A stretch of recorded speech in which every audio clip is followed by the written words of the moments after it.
everyone, welcome to Let's Sow A Seed, and today we have an incredibly special guest here with us today who is none other than Vishal Pinjani. He is a LGBTQ rights activist who is also the founder of the initiative ABHIMAN, which also works for the same. He also runs a bookstore called Grantha in Rajarampuri, Kolhapur. Make sure you visit it. And today my friend Aayush Ghate will be co-hosting this episode with me today. So without wasting another moment, let's start. Do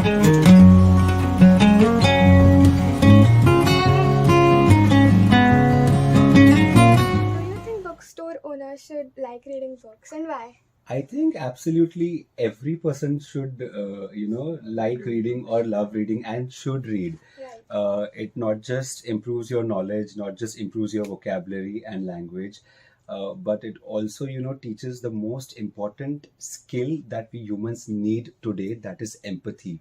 Right. To be able to put ourselves into shoes of others and, feel what they are feeling so that we can make this world a better place. So all the other benefits of reading, we all know that, you become more intelligent or you have more knowledge and you're going to go places without actually moving from your seat where you're reading the book. Yes. But for me personally, I feel the most important thing is that it teaches us empathy.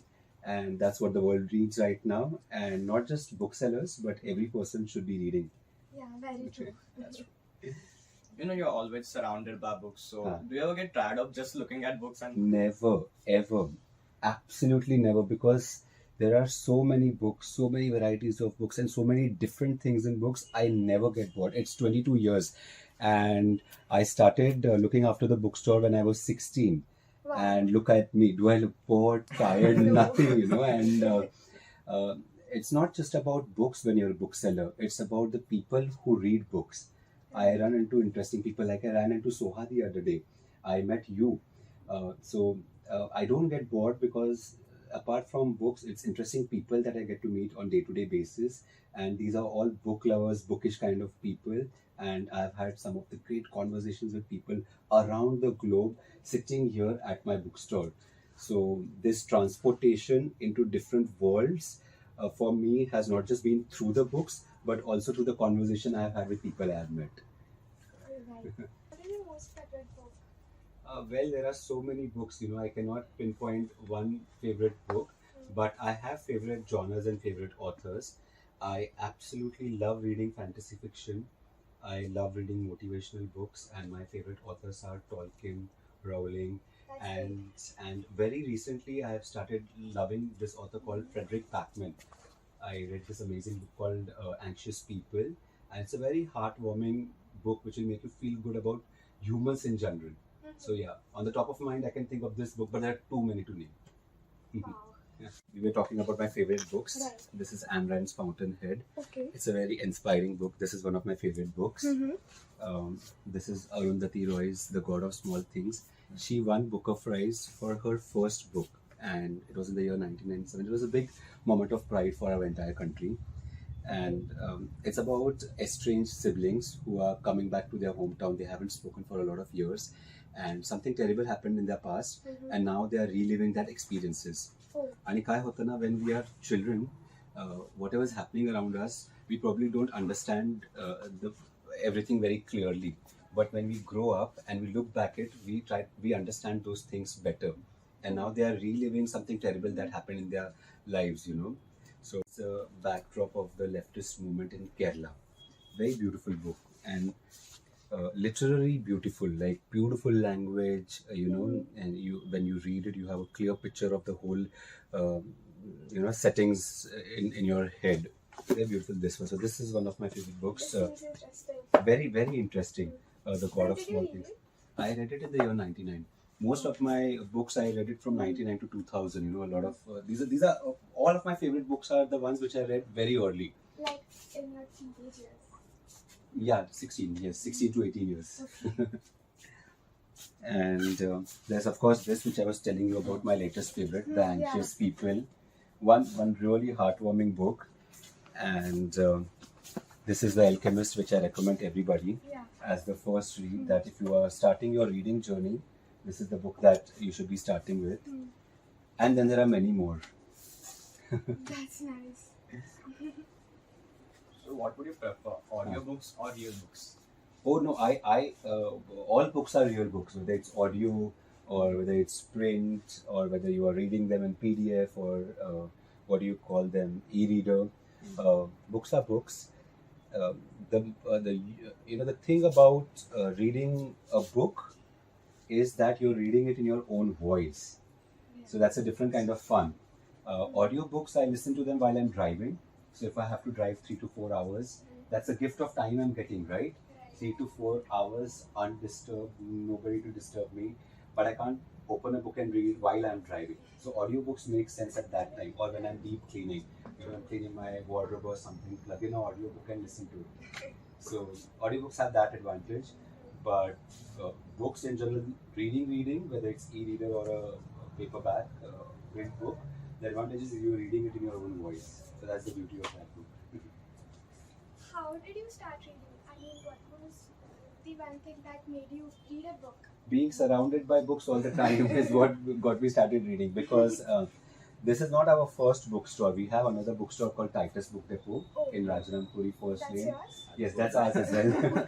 So it's 50 years to that, and there we used to have these Amar Chitra Kathas, Champak, Chacha Chaudhary, and I absolutely used to love reading Amar Chitra Kathas. Mythological characters, beautiful illustrations.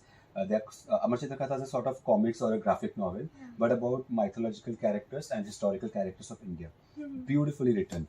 And so that's where the actual reading journey started, basic reading, and then The Alchemist and Who Moved My Cheese and everything else. Do you remember the first book that you read?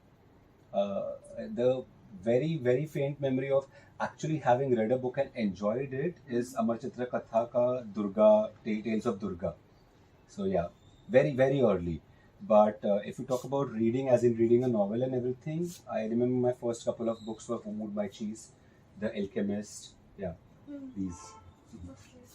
What do you think about the books that kids from this generation read? Like, A lot of violence. yeah. Okay. Yeah, too much violence is not good for their age. I mean, earlier there used to be such fun books. If you read Roald Dahl, like he loves reading Roald Dahl, like we were having this conversation the other day.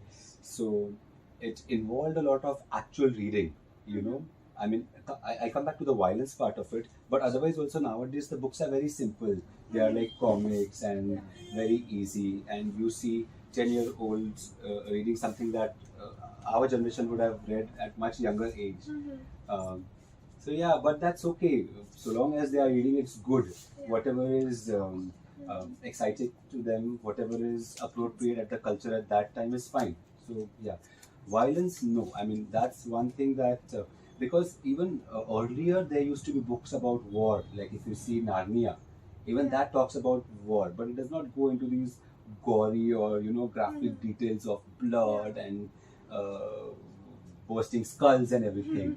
So that's a little too much, and there's no censorship there as it is there in viewing medium. Like if you watch a series or movie, there is some censorship there. This age group is there, but nowadays some books have this age thing written behind them. So yeah. Parents should be more mindful of what they are having the children access to. And as a bookseller, I do take some responsibility. And when I see your child picking up something that's not age appropriate, I tell them, this is not for you, not now, maybe after a few years. So there's that one friend of mine who does not read books, but he uses them as a decoration on his walls. So is there anything that you would like to tell him?